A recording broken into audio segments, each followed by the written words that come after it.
Greetings, salutations, it's me, James, your BA Sensei, back with another Power Query tutorial. Well, it's been a hot minute. I've been a little bit sick, but I'm back. Well, in this video, I'm going to show you something very cool. We're going to take this one column data set, and you can see, if you look at the individual lines in there, there's a line break in each one of the rows, and then also there's a tab delimited thing for each item within each row. So what I want to do is I want to do some fancy Power Query, and we want to end up with this table over there that basically parses the table. I'm going to show you how to do it in one step using some nested lets. Well, enough talking. Let me show you how to do it. All right, the first step, as always, you click your data set, you go to data, and you say from table arrange. And now that opens Power Query. This is where we make our magic. Let's rename this to solved. All right, so let's quickly open our advanced editor. This is where I like to work. Well, before we start doing anything fancy, I'm going to do it all in one step, but I'm going to break it down into smaller little incremental bits for us. So let's start by explaining it with add column statement. So I'm just going to solve, that's my variable name, and I'm going to simply say table, add column. Once again, I'm going to remove this at the end. I'm just doing the add column to show you how this is going to work. And we say source, because we want to start on the source. This new column, we're going to give it a name. Let's say this is the solved, and that's going to be the column name. And we're simply going to say each. And in here, I'm going to start my nested let. So I'm going to say let, and I'm going to say in, right? And let's start doing our magic. So the first thing I'm going to do is, because we know there's a line break in each of these rows, we need to get the line break out. So I'm going to, I have a new variable called lines, and in there I'm going to use the function lines from text. And then I'm simply going to point it to our column. I'm going to say column 1, that's that one. And let's return the in, column 1, and make sure in the in over there we return solve. And this should return a list. You can see that's pretty cool. So it basically uses that line break and shows that there's a line break. There's actually two values in this list, a 0 and a 1, a 0 and a 1. Pretty cool. So we took advantage of the line break. Now we need to take advantage of the tab delimited format. So I'm going to go back to add advanced editor. And now let's go in here and we say, cool, give me the headers. And headers, I'm simply going to say text split, because I can split it by something.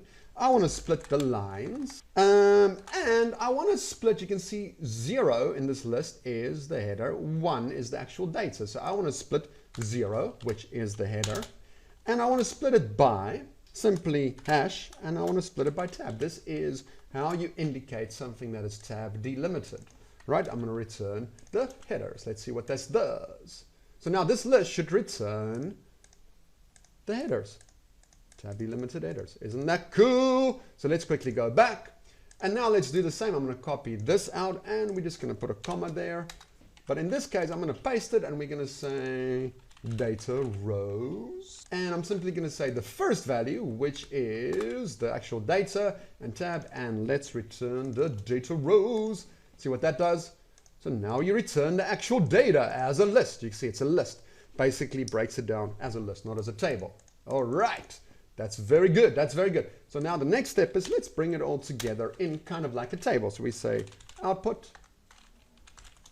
And in there, I'm simply going to say, well, take my table from rows. So the rows, you can see we actually have rows instead of columns. So table, we want to create a table from the rows.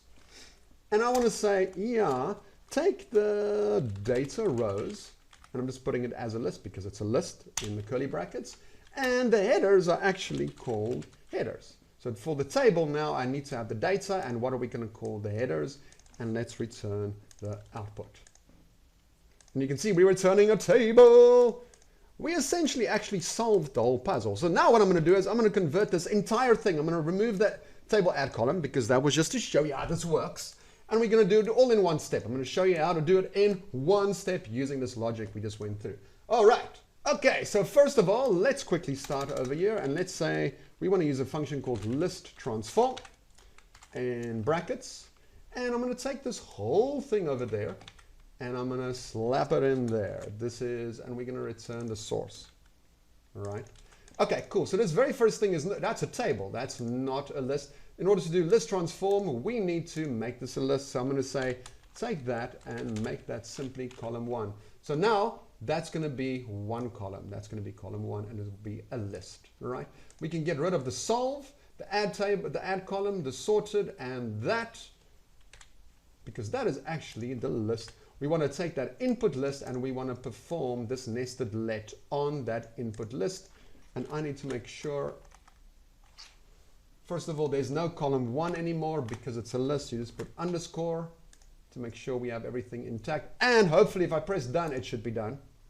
There we go. There's all your tables. Okay. But that's not one step yet. So you can see it's actually just one step, source. But now in order to make it one step, I'm simply going to use this cool function called table combine. And I'm going to put it in brackets. Let's take this entire thing and just tab it over and do that. And now that's going to take the individuals and combine them as one table. And we say go. There we go. There's your table. So technically speaking, even though we did all of this in many steps, it's actually all happening in one step. And we solved our issue. We parsed it. And we return it to Excel. And there you go. Puzzle solved. Well, I hope that blew your mind of what you can do with Power Query if you get a little bit creative and understand the basics. Well, it's good to be back. And until we meet again, BA Sensei signing out.